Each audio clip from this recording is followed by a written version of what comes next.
நான் அந்த eligibility conditions first சொல்கிறேன். அது மட்டும் சொல்லிக்கோங்க. எந்தெந்த கோர்ஸ் கொடுப்பாங்கன்னா professional courses, job oriented courses. Degree கோர்ஸ்லாம் கொடுக்க மாட்டாங்க. பிஏஎஸ்சி அந்த மாதிரி கோர்ஸ்லாம் கொடுக்க மாட்டாங்க. பிஎஸ்சி விஷுவல் கம்யூனிகேஷன் கொடுப்பாங்க. அதுக்குள்ள ஜாப் ஓரியன்டட் கோர்சஸ் எல்லா கோர்சஸுமே கொடுப்பாங்க.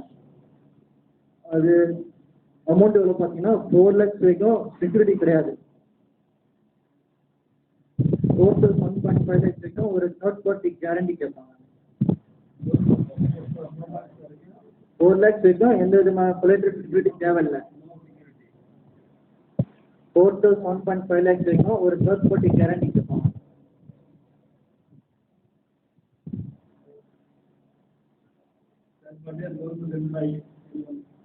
ஆமாம் சார்.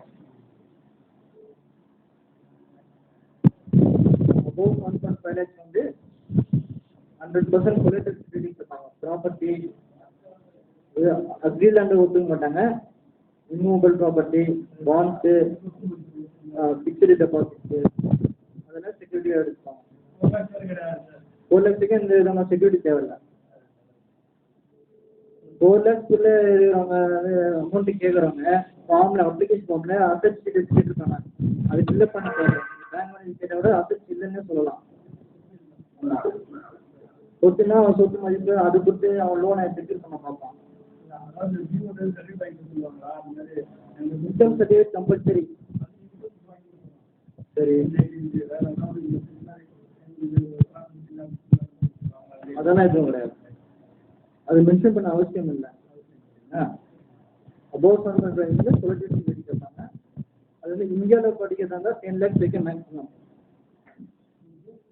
இந்தியாவில் கோர்ஸ் பண்ணுறதா இருந்தால் மேக்ஸிமம் 10 lakhs எஜுகேஷன் கொடுப்பாங்க.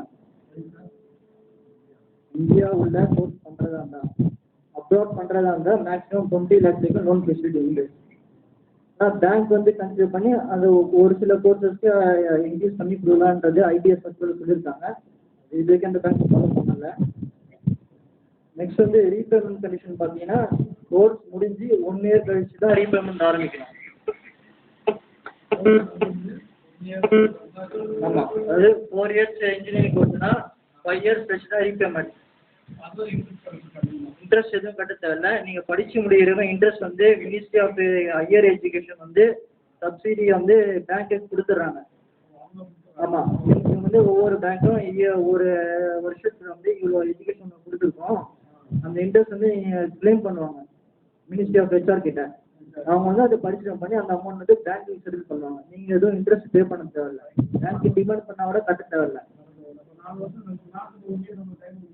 ஆமாம், 4 வருஷம் முடிஞ்சு 1 year டைம். ஒருவேளை உங்களுக்கு 4 வருஷம் முடிஞ்சு ஜாப் கிடைச்சிச்சுன்னா 6 months ரீபேமெண்ட் ஆரம்பிக்கணும்.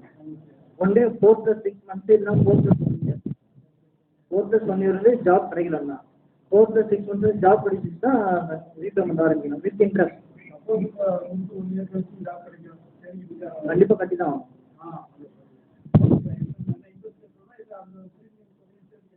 ஆமாம் ஆமாம், மினிமம் ப்ளஸ் இன்ட்ரெஸ்ட் கட்டி. ஆமாம் ஆமாம் கட்டிங்க.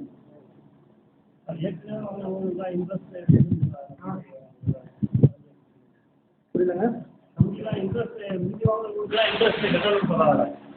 அதாவது 2011 to 12, 2010 to 11 எஜுகேஷன் யாரை வாங்கியிருந்தாங்களோ அவங்க இதை முழு இன்ட்ரெஸ்ட் சப்சிடின்னு சிதம்பரம் சொன்னார். அந்த இயரில் யாராவது லோன் சாங்ஷன் பண்ணிருக்கோ அவங்க மட்டும் தான் ஃபுல் இன்ட்ரெஸ்ட் சப்சிடி. அதுக்கப்புறம் யாராவது லோன் வாங்கியிருந்தாங்களோ அவங்க எல்லாருமே இன்ட்ரெஸ்ட் கட்டணும். அதாவது படிச்சு முடியிருக்கு இன்ட்ரெஸ்ட் வந்து சென்ட்ரல் கவர்மெண்ட் பே பண்ணணும். அதுக்கப்புறம் நீங்கள் பே பண்ண முடியும் இன்ட்ரெஸ்ட். அவங்க வந்து இன்ட்ரெஸ்ட் கம்பல்சரி. சரிங்களா.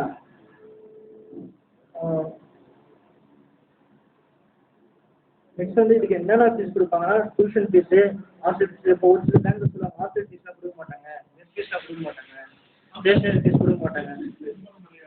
மெஸ் ஃபீஸு அதாவது அந்த கோர்ஸ் கம்ப்ளீட் பண்ணுறதுக்கு என்னென்ன பேசிக் ரெக்யர்மெண்ட்ஸோ எல்லாமே கொடுக்கணும். Tuition fees, hostel fees, mess fees, transport fees, stationery fees, லேப்டாப்ஸுக்கு. நெக்ஸ்ட் வந்து யூனிவர்சிட்டி ஃபீஸுன்னு தனியாக வாங்குவாங்க காலேஜில். சரிங்களா. அந்த யூனிவர்சிட்டி ஃபீஸ் கூட கொடுக்கணும்.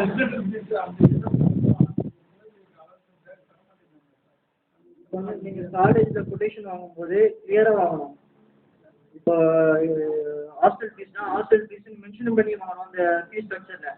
அதர்ஸ்ன்னு கொடுத்துட்டாங்கன்னா அதர்ஸ் வந்து பேங்க்ல கன்சிடர் பண்ண மாட்டாங்க. ஆமாம் ஆமாம்.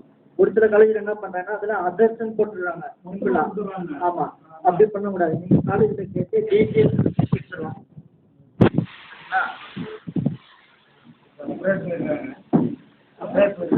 சரி, 1 இயர் மட்டும்தான் அவங்க வந்து லோன் வந்து அப்ளை பண்ணியிருக்காங்க. ஆனால் அந்த லோனை வந்து செகண்ட் இயர் வந்து கண்டினியூ இன்னொரு இயர் படிக்கிறாங்க.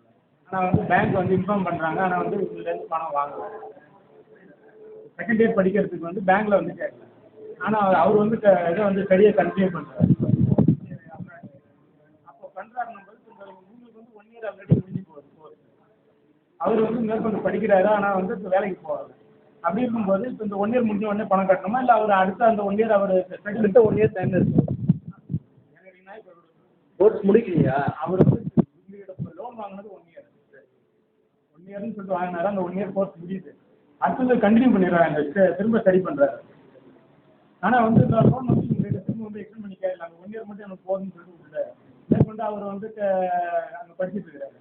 இப்போ வந்து இவங்க இந்த 1 இயர் முடிஞ்ச உடனே வந்து பணம் கட்ட சொல்லுவாங்களா, இல்லை அவர் இந்த இன்னொரு கோர்ஸ் முடிச்சிட்ட பிறகு தான் கணக்கு? அப்போ டோட்டல் அந்த டியூரேஷன் அந்த டியூரேஷன் முடிச்சுட்டு ப்ளஸ் 1 இயர் அப்படிதான் கணக்கு. நெக்ஸ்ட் வந்து இது அப்ளை பண்ணுற ப்ரொசீஜர் வந்து ஒவ்வொரு டிஸ்ட்ரிக்ட்லேயும் ஒரு லீட் பேங்க் ஒன்று அலாட் பண்ணியிருக்காங்க. ஒரு டிஸ்ட்ரிக்டில் இந்தியன் பேங்க் இருக்கலாம், ஒரு ஸ்டேட் பேங்க் இருக்கலாம், இந்தியன் நேஷனல்ஸ்க்கு ஒரு லீட் பேங்க் அலாட் பண்ணியிருக்காங்க. இந்தியன் பேங்க்கில் போய் கேட்டிங்கன்னா உங்கள் வார்டுக்கு எந்த பேங்க் அலாட் பண்ணுறதுன்னு சொல்லுவாங்க. அந்த கன்சர்ன் பேங்க்கில் போய் நீங்கள் ஃபஸ்ட்டு வந்து கோர்ஸ் நேம் சொல்லி ஃபீஸ் ஸ்ட்ரக்சர் காப்பி கொடுத்து இந்த மாதிரி எஜுகேஷன் ஃபார்ம் கேட்கும். யாருமே லோன் கொடுன்னு கேட்காதீங்க, எஜுகேஷன் ஃபார்ம் கொடுங்கன்னு கேளுங்க. கேட்டு பாருங்கள். ஃபார்ம் கொடுக்கலன்னா அந்த பேங்க் வெப்சைட்லேருந்து ஃபார்மை டவுன்லோட் பண்ணி ஃபில்அப் பண்ணி மேனேஜர்கிட்ட டேரெக்டாக கொடுத்தாங்க, ரெஜிஸ்டர்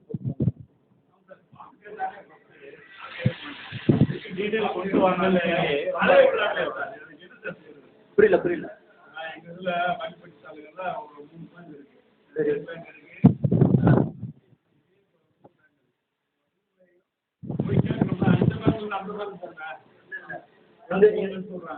எந்த டிஸ்ட்ரிக்ட்டு? மதுரை மாவட்டம். மதுரை டிஸ்ட்ரிக்ட். அந்த எது லீட் பேங்க்னு பார்த்து சொல்கிறேன். அந்த லீட் பேங்க்கில் போய் கேட்டிங்கன்னா ஒவ்வொரு வார்டுக்கு ஒவ்வொரு பேங்க்.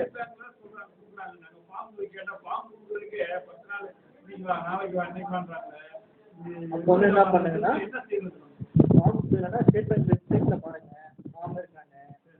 ஃபார்ம் இல்லைன்னா ஆர்டிஐ போட்டு copy of loan application form கேளுங்க. ஆமாம், டேரெக்டாக வீட்டுக்கு அனுப்பிச்சிடுறாங்க ஃபார்ம். ஆமாம், ஒரு ஆர்டிஐ போட்டிங்கன்னா ஃபஸ்ட்டு ப்ரொசீஜர் அதுதான். ஃபார்ம் வந்து நீங்கள் நேராக கொடுக்காதீங்க, உங்களுக்கு தெரிஞ்ச மேனேஜர் கூட இருக்கலாம், ஆனால் நேராக கொடுக்காதீங்க. இல்லை உங்களுக்கு ஃபியூச்சரில் ஏதாவது ப்ராப்ளம் பண்ணியிருப்பாங்க, நேராக கொடுத்து ஒரு காப்பி ரெஜிஸ்டர் பண்ணுங்க. ஏன்னா ரெஜிஸ்டர் போஸ்ட்டு தான் ப்ரூஃப். அப்புறம் மேனேஜர் இன்னும் ஃபார்மே நீங்கள் ப்ரூஃப்லாம் சொல்லுவாங்க.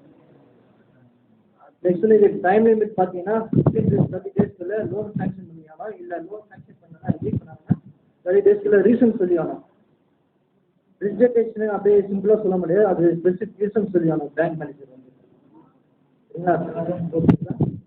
அதுக்கப்புறம் என்னென்னா இப்போ 30 டேஸ்க்கு அப்புறம் சாங்ஷன் பண்ணால் என்ன பண்ணுறது, இல்லை கோர்ஸ் மீட்டிங் முன்னாடியே இது இன்ட்ரெஸ்ட் கேட்டாங்கன்னா என்ன பண்ணுறது, அது அந்த கேஸ் கேட்ட மாதிரி நாங்கள் ஃபார்ம்ஸ் ரெடி பண்ணி வச்சுருக்கோம். அடுத்த கிளாஸ் உங்களுக்கு எல்லாமே டீட்டெயிலாக நோட்ஸ் இருக்குங்களா?